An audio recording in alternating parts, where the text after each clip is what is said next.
Shalom et Shabbat Shalom à tous nos auditeurs.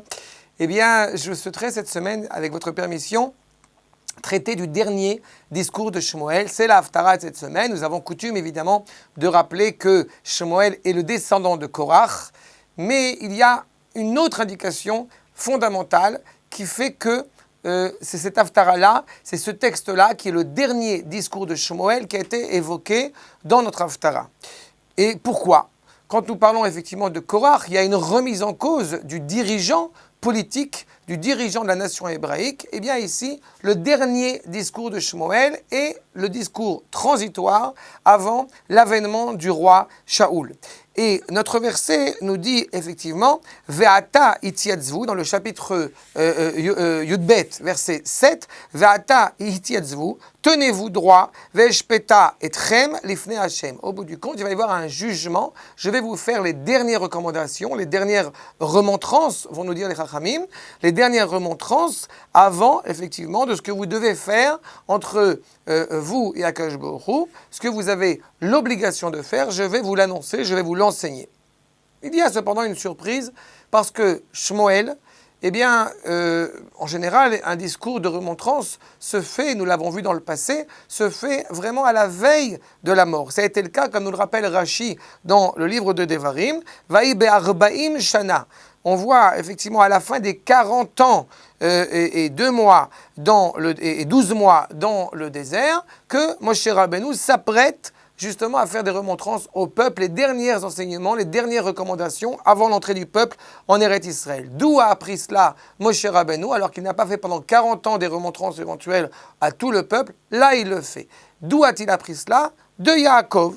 Et on voit qu'effectivement, de la même manière que Yaakov a fait lui aussi ces dernières recommandations, ces dernières remontrances à cette famille, cette naissance de la famille hébraïque, eh bien, Moshe a fait de même. Yaakov en est l'initiateur, mais on voit aussi à la suite Yehoshua, on voit encore une fois tous ces dirigeants d'Israël qui vraiment à la veille de leur mort. Alors, pourquoi ? La question s'impose. Pourquoi est-ce que Shmuel a jugé bon de faire ce discours maintenant, alors qu'il mourra 3 ans après ce discours ? Eh bien, la première raison que j'évoquais déjà à l'instant, c'est parce qu'effectivement, il termine en dirigeant le peuple, il termine au bout du compte sa carrière de dirigeant du peuple par le biais de ce discours. Après lui, Shaoul va être effectivement le roi. Et c'est pour ça que effectivement c'est fondamental qu'il prononce le discours dès maintenant. Mais il ne s'arrête pas là.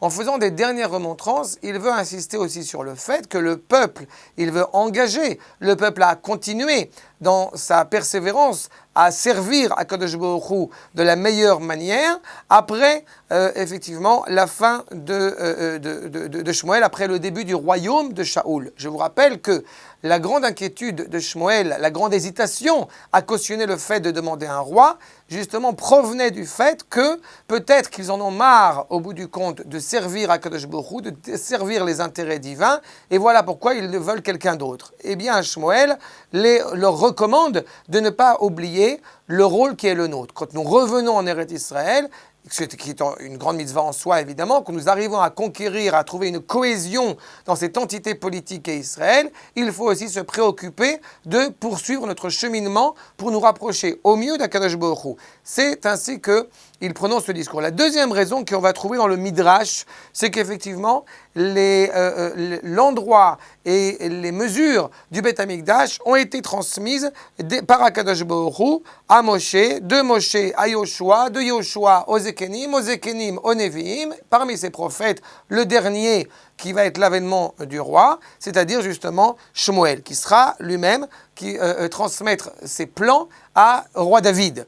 Donc on voit qu'effectivement, ce dernier discours n'est pas seulement « tenez-vous justement à mes côtés pour entendre ces derniers enseignements », c'est aussi pour que vous soyez conscients de la résidence d'Akadosh Baruch Hu qui est fondamentale sur la terre d'Israël et qui sera justement diffusée dans le monde entier.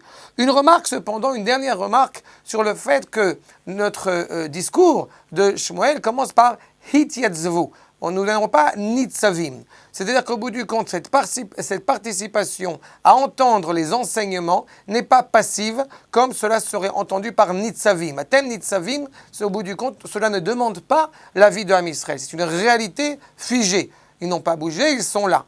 Alors que Hityatzvu demande au bout du compte de la part du peuple une participation active et pleine pour que la résidence divine se fasse au mieux sur notre terre et, comme je le disais, par la suite sur le monde entier. Donc voilà effectivement ce dernier discours qui est évocateur, qui est important, qui est fondamental pour que justement au moment où nous retrouvons notre entité politique, eh bien nous n'oublions pas de regarder devant et de nous dire que cette entité politique va prendre tout son sens au moment où elle sera reliée intimement à la volonté du projet divin. Shabbat Shalom.